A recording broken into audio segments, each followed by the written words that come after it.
Reiterated, the United States remains committed to the Palestinian people's right to dignity and to self-determination. The actions of Hamas terrorists don't take that right away. Like so many other, I'm heartbroken by the tragic loss of Palestinian life, including the explosion at the hospital in Gaza, which was not done by the Israelis. We mourn every innocent life lost. We can't ignore the humanity of innocent Palestinians who only want to live in peace and have an opportunity. You know, the assault on Israel echoes nearly 20 months of war, tragedy, and brutality inflicted on the people of Ukraine, people that were very badly hurt since Putin launched his all-out invasion. We've not forgotten the mass graves, the bodies found bearing signs of torture, rape used as a weapon by the Russians, and thousands of Ukrainian children forcibly taken into Russia, stolen from their parents. It's sick. Hamas and Putin represent different threats, but they share this in common. They both want to completely annihilate a neighboring democracy, completely annihilate it. Hamas' stated purpose for existing is the destruction of the state of Israel and the murder of Jewish people. Hamas does not represent the Palestinian people. Hamas uses Palestinian civilians as human shields, and innocent Palestinian families are suffering greatly because of them. Meanwhile, Putin denies Ukraine has or ever had real statehood. He claims the Soviet Union created Ukraine. And just 2 weeks ago, he told the world that if the United States and our allies withdraw, and if the United States withdraw, our allies will as well, military support for Ukraine would have, quote, a week left to live, but we're not withdrawing. I know these conflicts can seem far away, and it's natural to ask, why does this matter to America? So let me share with you why making sure Israel and Ukraine succeed is vital for America's national security. You know, history has taught us that when terrorists don't pay a price for their terror, when dictators don't pay a price for their aggression, they cause more chaos and death and more destruction. They keep going, and the cost and the threats to America and the world keep rising. So if we don't stop Putin's appetite for power and control in Ukraine, he won't limit himself just to Ukraine. Putin's already threatened to remind, quote, remind Poland that their Western land was a gift from Russia. One of his top advisors, a former president of Russia, has called Estonia, Latvia, and Lithuania Russia's Baltic provinces. These are all NATO allies. For 75 years, NATO has kept peace in Europe and has been the cornerstone of American security. And if Putin attacks a NATO ally, we will defend every inch of NATO which the treaty requires and calls for. We'll have something that we do not seek. Make it clear, we do not seek. We do not seek to have American troops fighting in Russia or fighting against Russia. Beyond Europe, we know that our allies, and maybe most importantly our adversaries and competitors, are watching. They're watching our response in Ukraine as well. And if we walk away and let Putin erase Ukraine's independence, would-be aggressors around the world would be emboldened to try the same. The risk of conflict and chaos could spread in other parts of the world, in the Indo-Pacific, in the Middle East, especially in the Middle East. Iran is supporting Russia in Ukraine, and it's supporting Hamas and other terrorist groups in the region, and will continue to hold them accountable, I might add. The United States and our partners across the region are working to build a better future for the Middle East. One where the Middle East is more stable, better connected to its neighbors, and through innovative projects like the India-Middle East-Europe Rail Corridor that I announced this year at the summit of the world's biggest economies. More predictable markets, more employment, less rage, less grievances, less war when connected. It benefits the people who would benefit the people of the Middle East and would benefit us. American leadership is what holds the world together. American alliances are what keep us, America, safe. American values are what make us a partner that other nations want to work with. To put all that at risk, if we walk away from Ukraine, if we turn our backs on Israel, it's just not worth it. That's why tomorrow I'm going to send to Congress an urgent budget request to fund America's national security needs, to support our critical partners, including Israel and Ukraine. It's a smart investment that's going to pay dividends for American security for generations. Help us keep American troops out of harm's way. Help us build a world that is safer, more peaceful, more prosperous for our children and grandchildren. In Israel, we must make sure that they have what they need to protect their people today and always. The security package I'm sending to Congress and asking Congress to do is an unprecedented commitment to Israel's security that will sharpen Israel's qualitative military edge, which we've committed to, the qualitative military edge. We're going to make sure Iron Dome continues to guard the skies over Israel. We're going to make sure other hostile actors in the region know that Israel is stronger than ever and prevent this conflict from spreading. Look, at the same time, President Netanyahu and I discussed again yesterday the critical need for Israel to operate by the laws of war. That means protecting civilians in combat as best as they can. The people of Gaza urgently need food, water, and medicine. Yesterday, in discussions with the leaders of Israel and Egypt, I secured an agreement for the first shipment of humanitarian assistance from the United Nations to Palestinian civilians in Gaza. If Hamas does not divert or steal these shipments, we're going to provide an opening for sustained delivery of life-saving humanitarian assistance for the Palestinians. As I said in Israel, as hard as it is, we cannot give up on peace. We cannot give up on a two-state solution. Israel and Palestinians equally deserve to live in safety, dignity, and peace. You know, and here at home, we have to be honest with ourselves. In recent years, too much hate has given too much oxygen, fueling racism, the rise of anti-Semitism, and Islamophobia, right here in America. It's also intensified in the wake of recent events that led to the horrific threats and attacks that both shock us and break our hearts. On October 7th, terror attacks have triggered deep scars and terrible memories in the Jewish community. Today, Jewish families worried about being targeted in school, wearing symbols of their faith, walking down the street, or going out about their daily lives. You know, I know many of you in the Muslim American community, the Arab American community, the Palestinian American community, and so many others are outraged and hurting, saying to yourselves, here we go again with Islamophobia and distrust we saw after 9/11. Just last week, a mother was brutally stabbed. A little boy, here in the United States, a little boy who just turned 6 years old was murdered in their home outside of Chicago. His name was Wadiha, a proud American, a proud Palestinian American family. We can't stand by and stand silent when this happens. We must, without equivocation, denounce anti-Semitism. We must also, without equivocation, denounce Islamophobia. And to all you hurting, those of you hurting, I want you to know I see you. You belong. And I want to say this to you. You're all America. You're all America. This is in a moment, in moments like these, when fear and suspicion, anger and rage run hard, that we have to work harder than ever to hold on to the values that make us who we are. We're a nation of religious freedom, freedom of expression. We all have a right to debate and disagree without fear of being targeted in schools or workplaces or in our communities. We must renounce violence and vitriol. See each other not as enemies, but as fellow Americans. When I was in Israel yesterday, I said that when America experienced the hell of 9/11, we felt enraged as well. While we sought and got justice, we made mistakes. So I cautioned the government of Israel not to be blinded by rage. And here in America, let us not forget who we are. We reject all forms of hate, whether against Muslim, Jews, or anyone. That's what great nations do, and we are a great nation.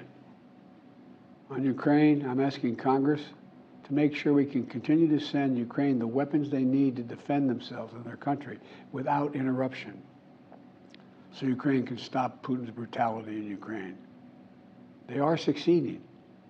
When Putin invaded Ukraine, he thought he would take Kyiv and all of Ukraine in a matter of days. Well, over a year later, Putin has failed, and he continues to fail. Kyiv still stands because of the bravery of the Ukrainian people. Ukraine has regained more than 50% of the territory Russian troops once occupied, backed by U.S.-led coalition of more than 50 countries around the world, all doing its part to support Kyiv. What would happen if we walked away? We are the essential nation. Meanwhile, Putin has turned to Iran and North Korea to buy attack drones and ammunition to terrorize Ukrainian cities and people. From the outset, I've said, I will not send American troops to fight in Ukraine. All Ukraine is asking for is help for the weapons, munitions, the capacity, the capability to push invading Russian forces off their land, and the air defense systems to shoot down Russian missiles before they destroy Ukrainian cities. Let me be clear about something. We send Ukrainian equipment sitting in our stockpiles. And when we use the money allocated by Congress, we use it to replenish our own stores, our own stockpiles, with new equipment. Equipment that defends America and is made in America. Patriot missiles for air defense batteries, made in Arizona. Artillery shells manufactured in 12 states across the country, in Pennsylvania, Ohio, Texas, and so much more. You know, just as in World War II, today patriotic American workers are building the arsenal of democracy and serving the cause of freedom. Let me close with this. Earlier this year, I boarded Air Force One for a secret flight to Poland. There I boarded a train with blacked out windows for a 10-hour ride each way to Kyiv, to stand with the people of Ukraine ahead of the one-year anniversary of their brave fight against Putin. I'm told I was the first American to enter a war zone not controlled by the United States military since President Lincoln.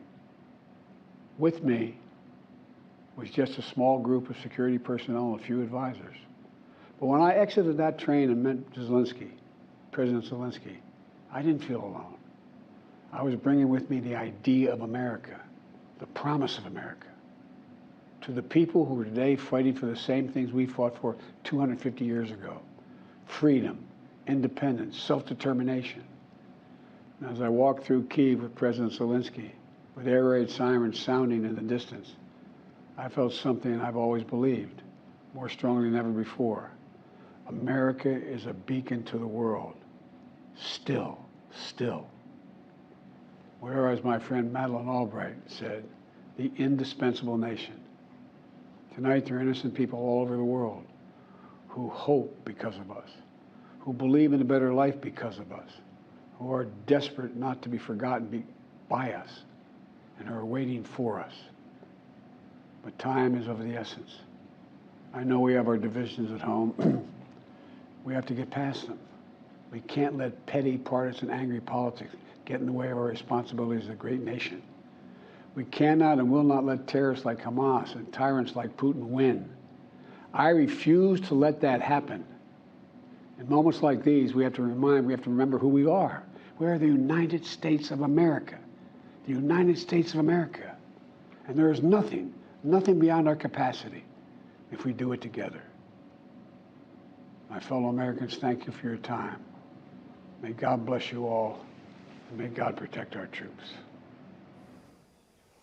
The President of the United States making the case that this is a perilous moment for democracy around the globe, and invoking America's ideals of freedom, and noting that we must come to many of these countries' defense, particularly noting the people here in America are building the arsenal of democracy, some of these weapons, just as the President is asking Congress for $100 billion in new aid. Let's bring in Face the Nation moderator and chief foreign affairs correspondent Margaret Brennan. And Margaret, much of the nation has been focused on what happened in Israel for the past 2 weeks, but the president also making the case for Ukraine tonight. That's right, Nora. And this was something where he linked the two, saying that they are both direct threats to democracy, but also because if you don't stand up to a dictator or terrorist group, he said that could come as a direct threat to the United States. But he's explaining in these public remarks to the American people why it's in their interest to spend their taxpayer dollars on these things. I mean, Israel is the largest recipient of U.S. foreign aid. cumulatively since World War II, $150 billion.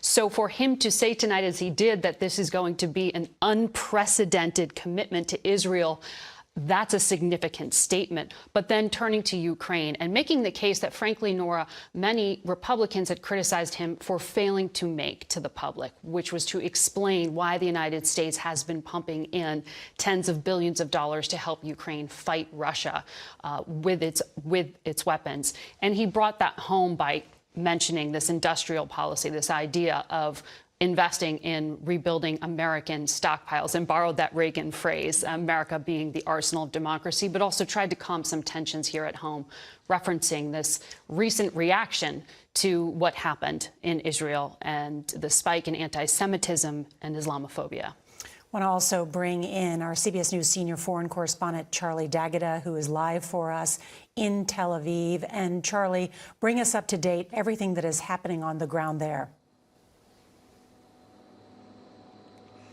Yeah, well, you know, they would have been watching very closely here in Tel Aviv, in Jerusalem, Tehran, because of what's happened in the past sort of 24 hours since President Biden was here. The Israeli forces are gearing up for what we believe is going to be a ground offensive. The Israeli defense minister is saying to his troops that you are now going to see Gaza from the inside. We went there ourselves to watch Israeli forces training for what's about to come. And there's a sense here that Israeli forces are gearing up for some kind of ground incursion. At the same time, there's been outrage, partly what's happened at the hospital in Gaza and the explanations and controversy that's gone both ways. Regardless, the Israelis are saying that this is a Islamic Jihad that was responsible for the explosion at the hospital. But that's to one side, because what it has done is inflamed the entire region. There have been demonstrations in Egypt. There's been demonstrations in Jordan around these areas. So as the Israelis are gearing up for what will be an offensive in the past week and a half after the terrible massacres that happened here, it has inflamed the entire region, and one that has already involved the United States.